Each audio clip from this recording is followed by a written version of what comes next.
Hello everyone, my name is Griff, and today I am going to be going over my impressions of the Dawn of Dragalia event, as well as my free summon for today since it's the first day and I haven't done it yet. So as far as this raid event goes, I have just done the first 6 parts of the story, and I'm going to briefly go over them quickly and just talk about what I thought about them. I don't know if there's more than just these. I am assuming there is, because I'm assuming that what's going to happen here is that it's going to be like most raid events where there's 2 parts where like you reach this point and it says wait for part 2, because they did say there was going to be a part 2 in the trailer. But before I talk about the story, there are a few things I want to go over. I just unlocked Human Midgard Stormer, so I am going to view him very quickly and look over his kit because I have not yet. I also want to talk about how there's a lot of cool endeavors in this one. Personally, I really like how they're doing the weapons again, which they've done for the past couple events that are story-based, where you get weapons based off the people that are in the event. So there is a bow for Midgard Stormer, there's a wand for Miriam, there's a dagger for Notte, and then there's a shadow sword. So if I had to guess, I'm assuming this is going to be for Alberius, and he's going to be a shadow sword. So, pretty interesting. That's what I assumed. I assumed he was going to be shadow so he could bond with Chthonius.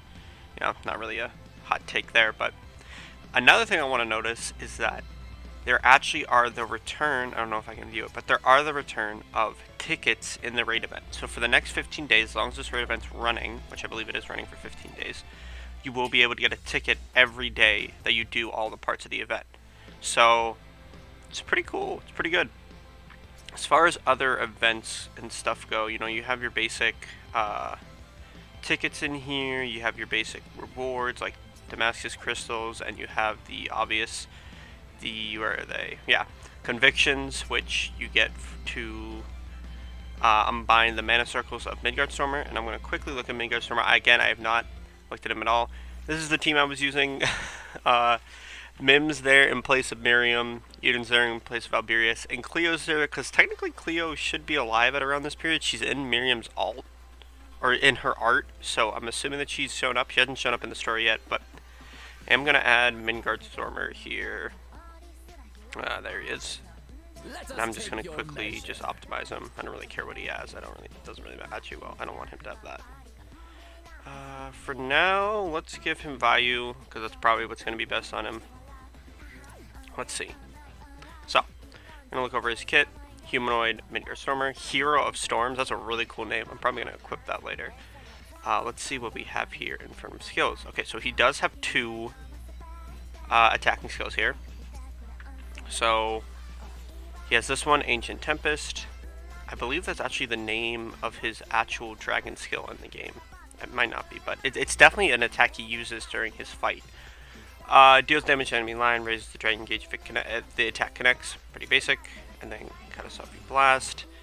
Deals damage directly ahead and inflicts Stormlash. Okay, so now there is free-to-play Stormlash, so everyone can have Stormlash Punisher. This is actually pretty interesting because I know for a fact Legend Ciela just dropped, and in that fight she has 85 poison resist, which if you don't know, basically every time you inflict poison, the resist goes up, which means you can really only inflict it a couple of times. But she has 20 Stormlash resist, which means you can inflict Stormlash way more times. So a lot of people are going to be running some form of Stormlash Punisher in those events, especially with Notte coming out. So you should, if you're playing Legend Ciela, you should look out for that. He has Skill Haste and Dragon Haste. Pretty basic. Most of the dragon focused units have it, so I'm assuming he's going to have some mechanic of turning into Midgard Stormer if I look right here. Yep. Nature, Windworm's nature. When shapeshifting, the user transforms into Midgard regardless of what dragon they have equipped. Also adds 14% to the modifier applied to damage when in dragon form. Okay. That'll probably go up because it's only level 1. And then he has Bog Resist, and he has Shapeshift prepped. Pretty nice. If I actually go and look at the mana circles, I believe I can actually see what these abilities will do at their levels. I haven't done this in a while, so I don't actually know if they still have that in the game, but we're going to see here. All in all, I really wanted this unit in the game, so it's going to be pretty cool to see how he performs at... Oh, it just says that so that just does damage. And then, let's see. It's going to be interesting to see how he performs at a higher level, because I feel like he has the abilities here to make him really good, and I really want to see how those sort of things play out in the future. Let's see, new ability just adds 8%, and then do we upgrade it here? Let's see. No, it's items. Oh, it goes up to 10%. Okay, so yeah, he's pretty cool. I like a lot of what he can do here, and I like a lot of the, sort of niches he has in how he's a dragon focus unit, but he's also free, and he also has Stormlash. So he's gonna be pretty good. I don't know if Wind has any dragon focus unit. I don't think they do. I could be completely wrong about that, but I don't think they do off the top of my head. None of them ones that stand out. As far as the event story goes, I'm just going to go over a brief sort of explanation as I play this event in solo, because why not? I shouldn't have any trouble clearing this. So the story starts with you getting the preface that this is a 500 year ago, I believe it's 500, maybe it's 300. A 300 or 500 year ago flashback of the Second War of Binding. And it kind of puts us in a place where Alberius is kind of just in the city, and he's talking to Midgardstormer just about how he's trying to just live his life. All of a sudden, Miriam comes running, and she talks about how she has this sword that she doesn't want the Dino Empire to have. And as they talk, you find out the name of the sword is actually Dragalia the sword, which is the pact worm that Elysium and Ilia had. And it kind of talks about how the sword can't be drawn out by someone who isn't a dragon blood. He pulls out the sword, and Miriam obviously sees that he is a man that has the dragon blood. He doesn't know what that is at the time, and he kind of just is confused by it all, but he pulls out the sword as the people that are chasing them turn into fiends in front of him, and he's kind of confused by how they're doing that, but he pulls out the sword anyway. And he ends up, when he pulls out the sword, he doesn't even have to use it. The fiends just disappear. And Miriam's like, oh my goodness, you're the one I've been searching for. You're the one in the legend. Because it turns out there's this legend going around that when the other would be revived, there would be a sort of hero who would come back, and a hero who would wield the Sword of Dragalia. So they go off because she wants to bring him to the Empire and bring him to the leader of the rebellion against the Dino Empire. And that is, we'll do EX in a minute, but that is right here. Or actually, I think it's here. So then she goes over, and they're talking, and they talk about the dragon blood, and she kind of just lays out how basically the dragon blood is someone who was related to Ilia, who carries the will of Ilia in the sense that they can transform into dragons. So they end up going back to the resistance base, and when they do, they find the leader, who is actually Miriam's father. I don't remember what his name is, but it began with a C. And Miriam's father is kind of like, he's kind of questioning Alberius, because he's like, this is a stranger I just met, even though he can pull out the sword, we might not know if he actually is a person of character. So he ends up opening this portal to meet Elysium. And when you do meet Elysium talks to you, and he basically says, oh, I wouldn't waste my time talking to you if you weren't someone I thought was going to be like a leader of my people. So then you have this Elysium's Crash. And this is a fixed stats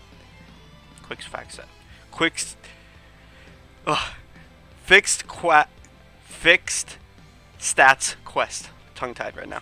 Fixed stats quest where you do the raid. Now, actually I won't play right now because it's kind of long because it's a fixed stat quest. But when you're fighting Elysium, Igni, Zephyr, and Poseidon show up in the battle, which is really cool. I was really, really impressed by that. I don't know if it's going to happen in higher difficulties. I don't know if it's going to happen in the other forms. Maybe in EX and maybe in, Nightmare they'll show up.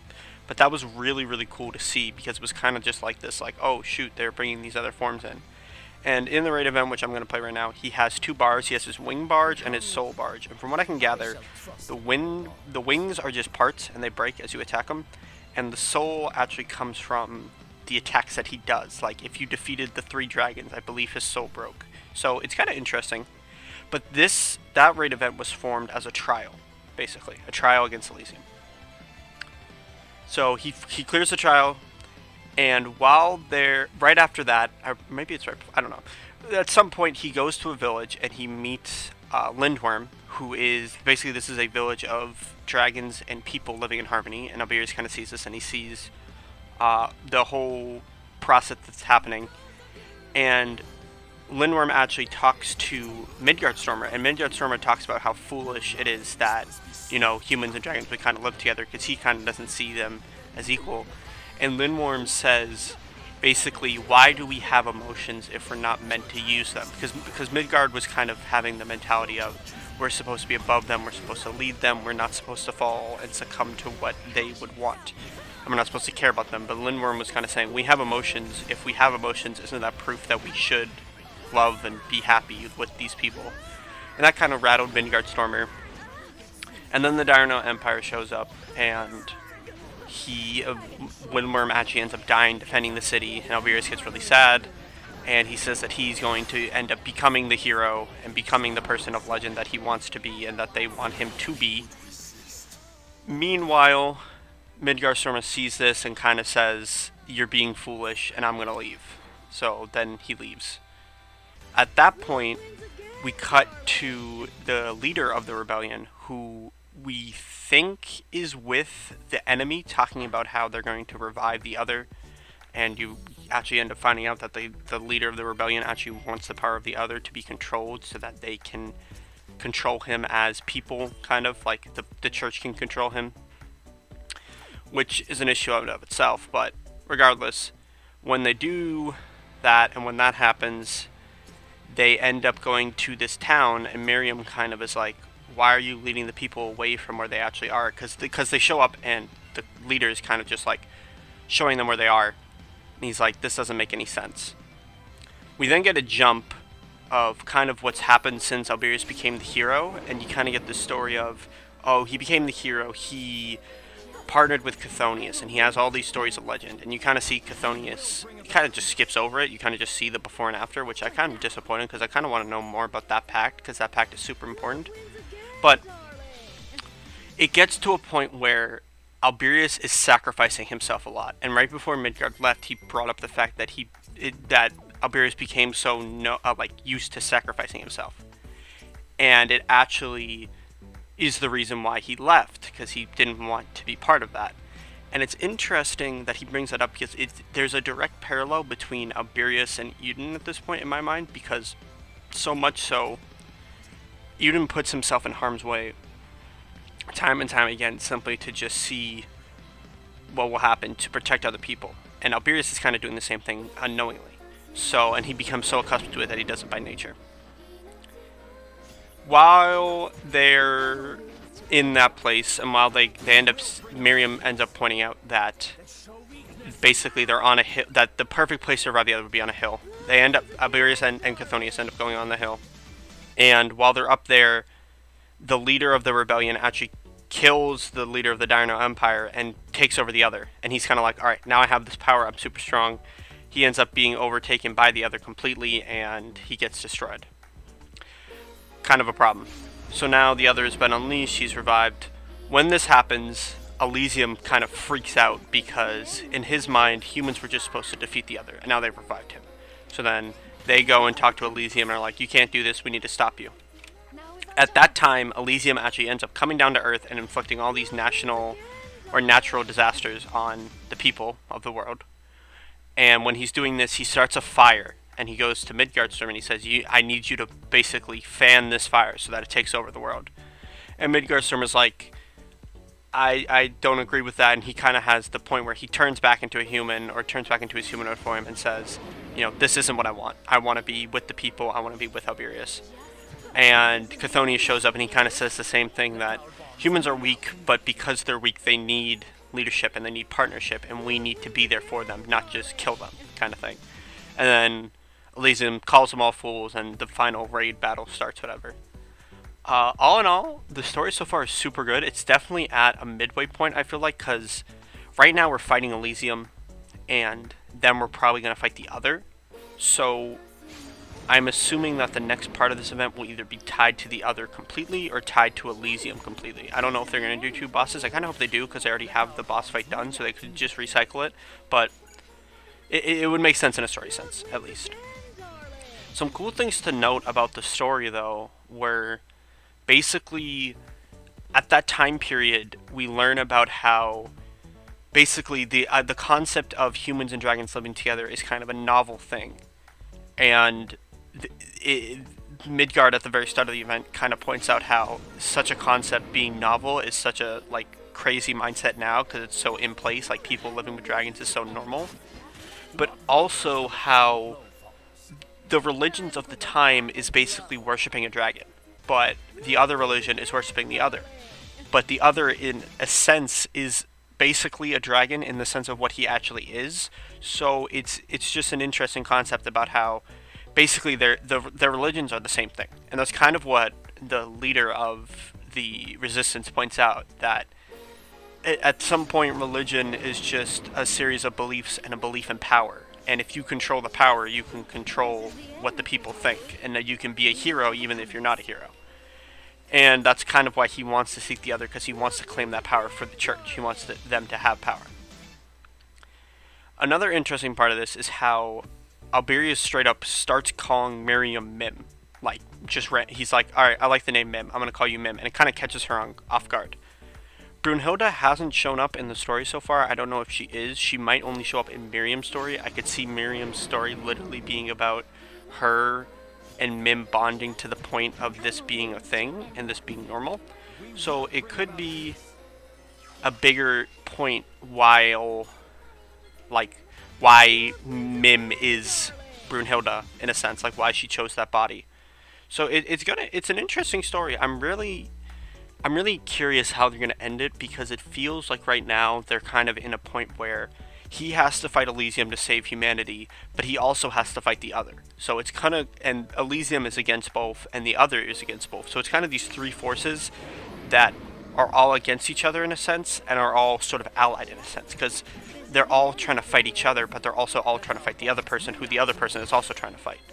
And in a way, none of them seem right and none of them seem wrong. Even though Alberius is going to be the hero, he doesn't seem fully in the right. He doesn't seem fully to understand what's fully happening, you know, the grander scheme at play, the bonds that could happen with humans and dragons in the future. As far as the implications on the story, it's interesting to me that this is framed completely in the sense of a backstory. It starts with Midgardsormr talking to Alberius, so maybe in the epilogue or something we'll get Alberius in the future, in the time, but in this mindset currently, you know, with the second anniversary, we got this story where it was very, very clearly a flashback of the other being portrayed in Zethia's mind. With this, we don't have anything like that. We simply just have the actual story itself being told. So all in all, it's a pretty interesting event. I'm super here for it. I love the design of Human Midgardstormer. I love everything about this unit in the sense of even looking at his kit. I really like the dragon focus units. So all in all, a pretty cool event in my mind. As far as other things going on just in general with the game, currently, as you saw on screen when I was in the raid event, the social rewards have officially reset. The anniversary background is playing.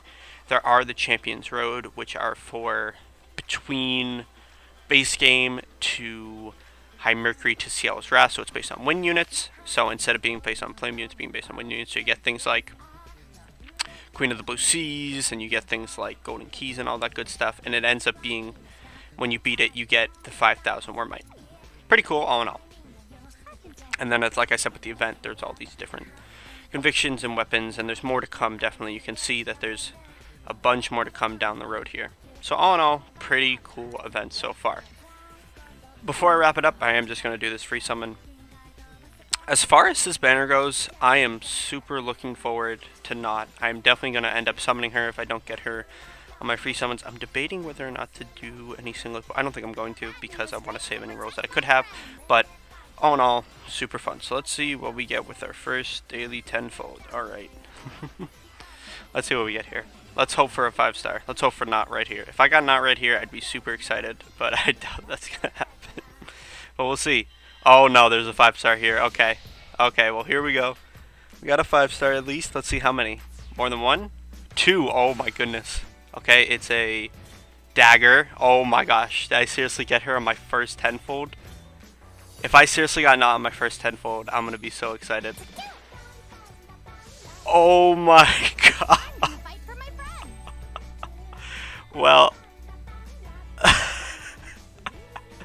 All right then. I guess I'm going for Alberius next week. Oh. Okay. I really. Oh, hi, Midgard Stormer. This is actually pretty interesting because I only have 2 copies of him unbound, so that's a 3rd unbound. Wow. Jeez. Well, thank you, Dragalia Lost. I couldn't ask for anything. I'm kind of in shock because it feels like this is like in my mind today. I was like, I'm gonna shoot this video. I'm gonna do my free summon because they're on the same day. This feels planted. I can't. I'm so excited. I've been hoarding rolls since Persona for the collab, and I've been dreading having to skip Notte this entire time. I was like, Notte's gonna come, and I'm gonna have to skip her, and it's gonna be horrible, and I'm gonna hate my life because I wanted her so bad, especially when she was a dagger. Oh man. Oh, I do think I am gonna skip Miriam simply because the preservation of well, I don't know. Maybe I'll just get her tomorrow with the way they want to be with free summons, but oh man. Well, I'm so happy. Oh, this is so awesome. Well, thank you guys all for watching. I'm just gonna spend my time with Notte here, level her out, max her out. Thank you all for watching, and I will see you guys next time.